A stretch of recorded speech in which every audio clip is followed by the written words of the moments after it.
Imagine waking up every morning and your own brain whispers, "Hey buddy, you want to open a door to hell real quick?" Or trying to focus on that person you're trying to impress at your first date when you keep hearing a whisper of "make her explode."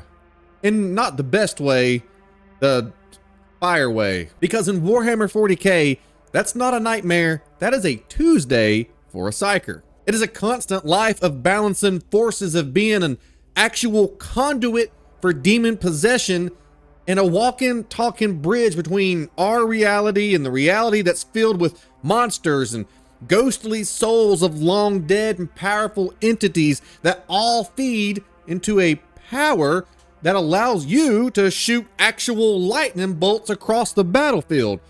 And all of this comes with the possible side effect of melting your brain to mush. But that's Psyker life. I want to do like a cool, like, Vape Nation. What would Psyker life? That's Psyker life. That's pretty good. That's Psyker life. And on today's episode, we're going to dive into the horrifying, the miserable, the demon-hunted existence of being a Psyker in the grimdark future of Warhammer 40k. The most dangerous people in the galaxy, mostly to themselves, and a lot to other people. It's a complicated symbiosis of existence. This is a psychic horror story that we're going to weave here together. Let's begin. So first things first, what is a Psyker? Well, in the 41st millennium, a Psyker is someone with a special connection to the warp. And the warp is a dimension. If you think of it like in Stranger Things, it's like the upside down. It's a dimension that's parallel to our own universe that we use to travel to and from, like a wormhole kind of, from different points of the universe. But in that immaterium is just pure chaos existence, and we can pull from that as a power source, which sounds cool, right? Except the warp is another way to describe it is a ocean of screaming souls and nightmares and extra dimensional demons who want to wear your skull like a beanie, or if you get mixed up in some Slaneshi shenanigans, they will wear your skull as a down under beans bungalow. And a Psyker doesn't cast spells in a high fantasy sense. They don't use magic, although normies or everyday citizens are quick to call them witches and sorcerers. They can reach into the warp, this source of power, but the warp has a tendency to reach back. Every time that a Psyker uses their powers, they're basically like reaching into a purple, magentish, moist, dark cookie jar that smells funny. It looks ancient beyond human comprehension, and you can hear screaming coming from it. But they also, like, we're still going to try to pull out a delicious cookie without getting my hand bit off or grabbing a cookie by accident that's full of plague pox. And then demons show up a lot. A lot. Demons like to show up. And how does your brain function as a Psyker? Imagine that your brain, radio, and imagine that that radio gets every available channel. You were born and your inherent psychic ability paid for your XM warp subscription, and you get all the channels. Well, imagine every channel you turn to is screaming non-stop. And while this is a generalization and it can vary on a case-by-case basis, this is still a pretty good broad description. Their inner daily monologue can sound from anything from demonic whispers, it can be echoes of future disasters, it can be the emotional pain of all the people around them, memories that they intercept that aren't theirs, psychic static that feels like being sandblasted from the inside. And that's when things are going well. You know those moments when you're at work and you zone out at your desk or in your car? Don't zone out in your car, but when you zone out, a Psyker, if they zone out, they can vaporize a room, or they can summon a demon, or they can melt their own eyeballs, or they can melt your eyeballs, or they can accidentally time travel 5 seconds in the future and puke. Psykers don't get quiet time like we get to enjoy. They get permanent, paranormal tinnitus. It's awful. And a lot of psychers, they don't make it to adulthood. And there's a whole host of reasons for that. The moment that their powers manifest, demons will smell it like blood in the water. People begin to notice these strange occurrences. Sometimes they are subtle, sometimes they are whole planet shattering effects. These powers that manifest in them, it has reality bending potential. It has city leveling potential. It's like a hyperactive mutant gene from like one of your favorite X-Men comics, except that the powers, they don't scale without training and discipline. So every time that you use your cool like laser optic eyes, you risk disintegrating and possibly growing a third arm if you don't disintegrate.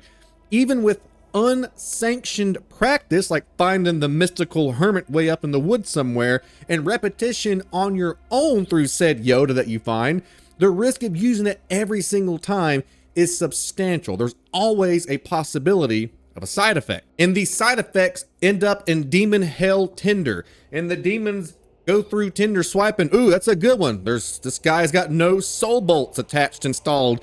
He has 0 wards. He's fresh. I can use him as a vessel to go into the Imperium real world and stomp around doing demon shit where me and you live. And then they'll swipe right. Possession is very common. Accidental warp rifts happen. Whole families disappear in the middle of dinner. Imagine blowing your birthday candles out and you blow a hole into reality. Good luck explaining that to your parents, the Inquisition, when they show up. So with this much chaos potential, both the power coming from the chaos influences of the warp, and then the actual chaos of being a untrained, unsanctioned, and untapped psychic space wizard, there are several examples of these incidents in the past related to what we will call, as I knock my microphone in excitement, psyker boo-boos or incidents. And as a result, the Imperium of Man has put a plan in place.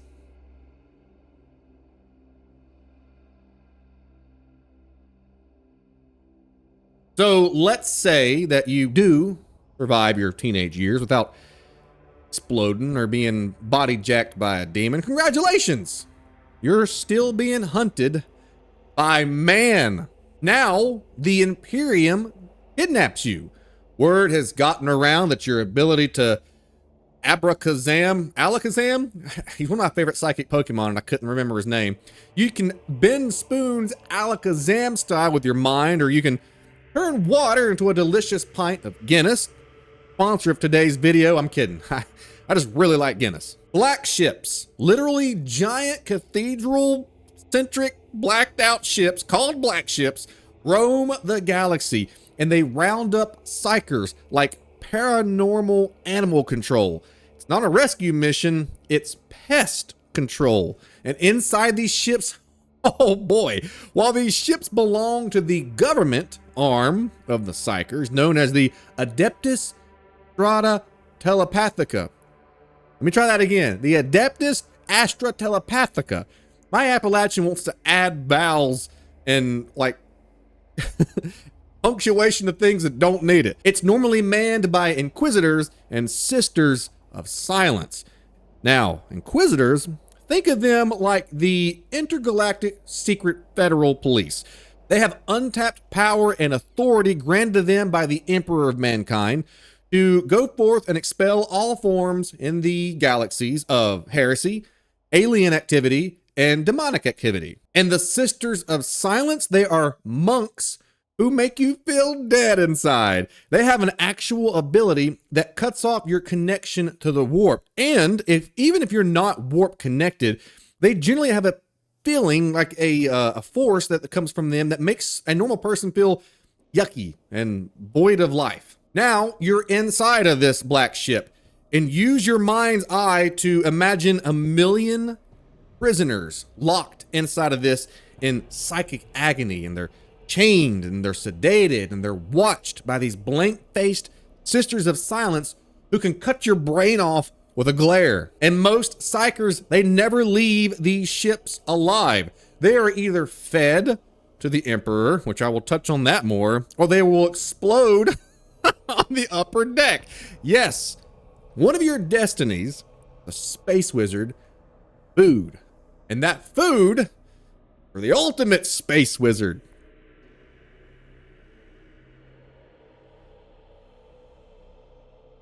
So you can see a life as a psyker up until you get your assignment, if you live that long, is like a corporate ladder of bullshit. And it's just da-da-da-da-da-da-da. Can you get through childhood? Can you get through teenage years? Can you get through being captured?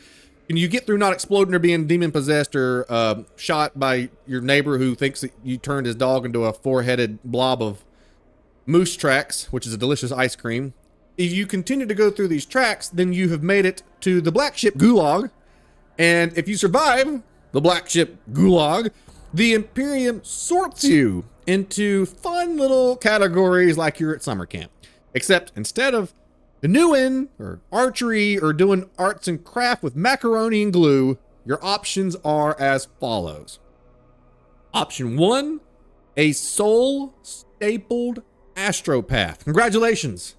Your eyeballs get exploded out of your head during what's called a psychic choir ritual. And now you're blind forever, but you can send space emails. Hooray! You are psychically connected to the Emperor, who in his almighty mercy grants you some of his psychic control to allow you to communicate with other astropaths all across known existence that they can see in their mind brain theater email. That's it. All these cool powers that you get, you become a glorified email sender. And that's your life now. Yeah, you're blind, but the ability to send emails means that you can see the information superhighway better than anybody. So even though you're blind, you probably have more information than most of us. Option 2, you become a Imperial Sanctioned Psyker. Stamp of approval that says, we can use this guy. Comes a caveat. This is the normal psyker job.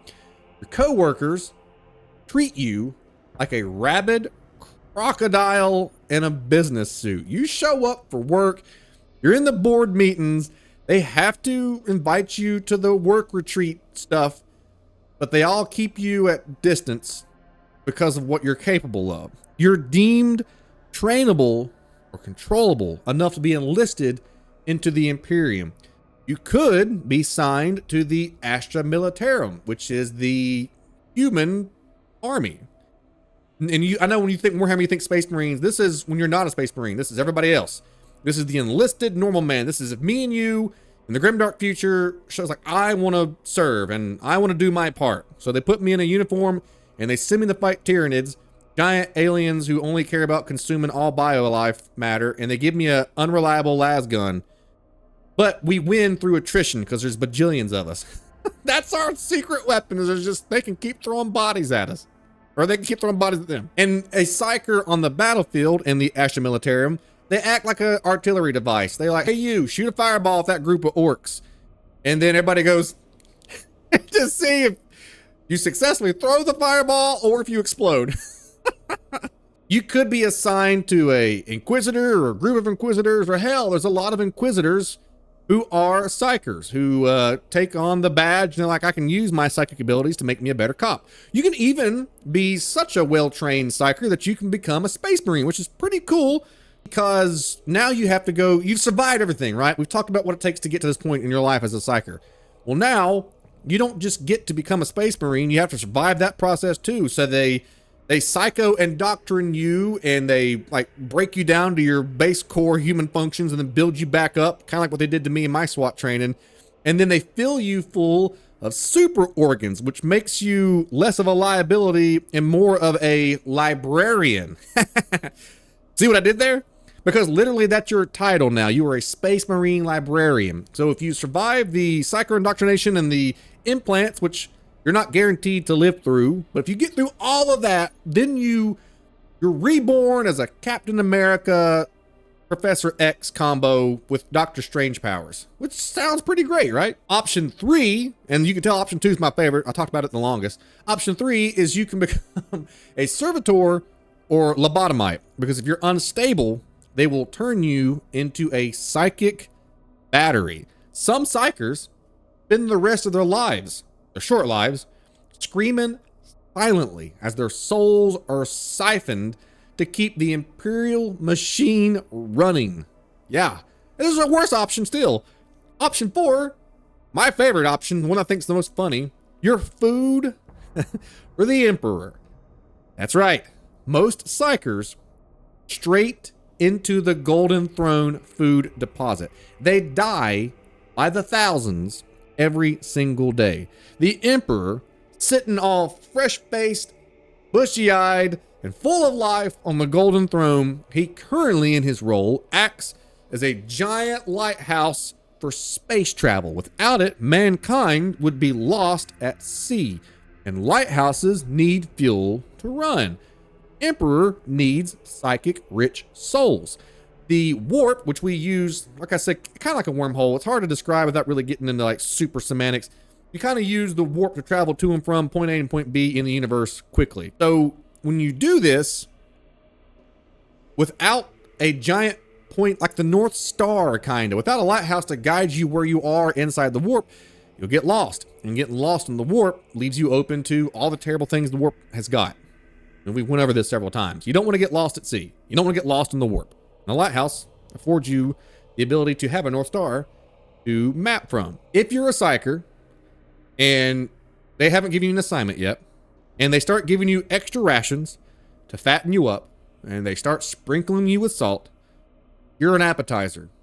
And the Emperor of Mankind is hungry. So let's say you got through all of that. Guys, you made it. You're trained, you're sanctioned, you're useful. Cool. Guess what? You're still a walking atomic bomb with intrusive thoughts from hell. Every psyker fights a lifelong battle between their own mind, the warp's influence, the whispers, chaos, good old-fashioned paranoia and human fear from other people around you. Even a trained psyker can burst into flames, can accidentally summon a demon prince, can annihilate their squad by accident, rupture their own organs, or tear their soul in half with a sneeze. You can probably guess, based on this rant that we've went on so far, that their general popularity amongst everybody is poor. The Imperium hates psykers, and most people keep you at arm's distance. Or in the case of Commissar Militarum, they call you a bolt magnet, because they are more likely to put a bolt through you for the psyker's own good than risk anything that looks peculiar or off behavior of any kind. Heaven forbid that you have allergies and you sneeze out of turn.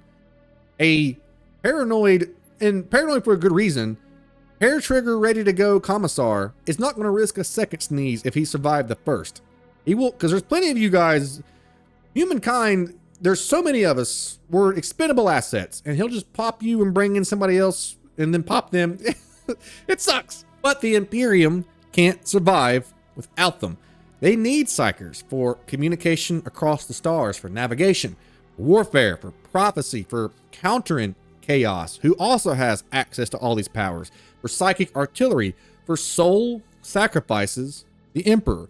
Psykers are the Imperium's most precious resource and its biggest threat. Such a dual, like a double-edged sword kind of thing. Every sanctioned psyker, basically a soldier holding a live grenade, and somebody already pulled the pin.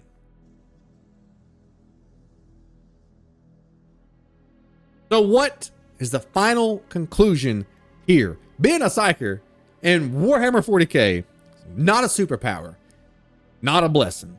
You don't get to wear skin-tight leather suits and go around saving the day. It's a terminal condition. Psyker's life is short, terrifying, miserable, constant struggle against psychic forces that want to consume you, corrupt you, puppeteer you, and eventually destroy you. Yet, some of the bravest, most tragic beings in the galaxy, because every time that they use their powers, gamble against madness, against demons, death, sometimes just sometimes win. Thank you all so much for going on this journey with me. It's how horrifyingly bad it is to have superpowers in the grim, dark future. If you guys enjoyed the content, if you enjoyed this storytelling trip through deep space, be sure to leave a like on the video, subscribe, join the League of Blades. We're a movement of people out here doing heroic activity and being our own lights in the dark. I'll be covering probably what it's like to live in an orc prison next time, if there's not some huge lore drop. There's been a lot of big lore news with Warhammer recently, so that's kind of the direction we'll be going in for the next video. Thank you all so much, and remember, stay sharp. A lot of monsters out there. We need all the heroes we can get. Goodbye, everybody.